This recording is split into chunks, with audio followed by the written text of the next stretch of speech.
இன்னைக்கு டேஸ்டியான ஒரு ரெசிபி பண்ண போகிறேன். ரொம்ப ஈஸியாகவே பண்ணிடலாம். கேரளா ஸ்டைலில் உள்ளி தீயல் எப்படி செய்கிறதுன்னு இந்த வீடியோவில் பார்க்கலாம். ஃபர்ஸ்ட் ஒரு பேனில் 3/4 கப் துருவின தேங்காய் எடுத்திருக்கேன்.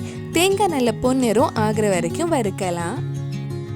தேங்காய் வறுக்கும் போது இது கூட கொஞ்சமாக வெந்தயம், 1/4 டீஸ்பூன் பச்சரிசி, 1/4 டீஸ்பூன் நல்ல மிளகு ஆட் பண்ணி வறுத்துக்கோங்க.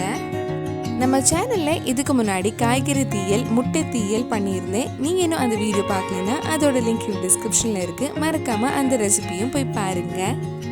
தேங்காய் கொஞ்சம் கலர் மாறினதும் இதில் ஒரு கைப்பிடி அளவு கருவேப்பிலையும் சேர்த்து வறுக்கலாம். தேங்காய் இந்த மாதிரி நல்லா வறுத்ததுக்கு அப்புறம் இதில் 1 டீஸ்பூன் மல்லிப்பொடி, 1 டீஸ்பூன் மிளகாய் பொடி சேர்த்து அந்த மல்லிப்பொடி மிளகாய் பொடி பச்சை வாசனை போகிற வரைக்கும் கொஞ்சம் நேரம் வறுக்கலாம். பச்சை வாசனைலாம் போனதுக்கப்புறம் இது ஆஃப் பண்ணிவிட்டு கொஞ்சம் நேரம் ஆற வச்சிடலாம். ஆறினதுக்கப்புறம் இது ஒரு மிக்சி ஜாருக்கு மாற்றிட்டு தண்ணி ஊற்றி நல்லா ஸ்மூத் பேஸ்ட்டாக அரைச்சி எடுக்கலாம். அரைக்கும்போது அதில் 1/4 டீஸ்பூன் மஞ்சள் பொடியும் ஆட் பண்ணிக்கோங்க. நம்ம இந்த தேங்காயெல்லாம் வறுக்கிற டைமில் சைடில் நம்ம சின்ன வெங்காயம் வேக வச்சிடலாம். அதுக்கு ஒரு பேனில் கொஞ்சமாக எண்ணெய் ஊற்றலாம். நான் தேங்காய் எண்ணெய் தான் யூஸ் பண்ணியிருக்கேன். தேங்காய் எண்ணெய் யூஸ் பண்ணால் தான் அந்த கேரளா ஸ்டைல் டேஸ்ட் கிடைக்கும். எண்ணெய் சூடானதும் கொஞ்சம் கடுகு போடலாம். கடுகு வெடிச்சதும் இதில் 2 காஞ்ச மிளகாயும் கொஞ்சம் கருவேப்பிலையும் ஆட் பண்ணியிருக்கேன். இனி இதில் 1 கப் சின்ன வெங்காயம் சேர்த்து வதக்கலாம். சின்ன வெங்காயம் கட் பண்ணணும்னு அவசியம் இல்லை, முழுசாகவே இப்படி போட்டால் டேஸ்ட் நல்லாயிருக்கும். இது கூட 2 பச்சை மிளகாயும் சேர்த்து வதக்கலாம். இதில் தேவையான அளவு உப்பு போட்டுக்கோங்க.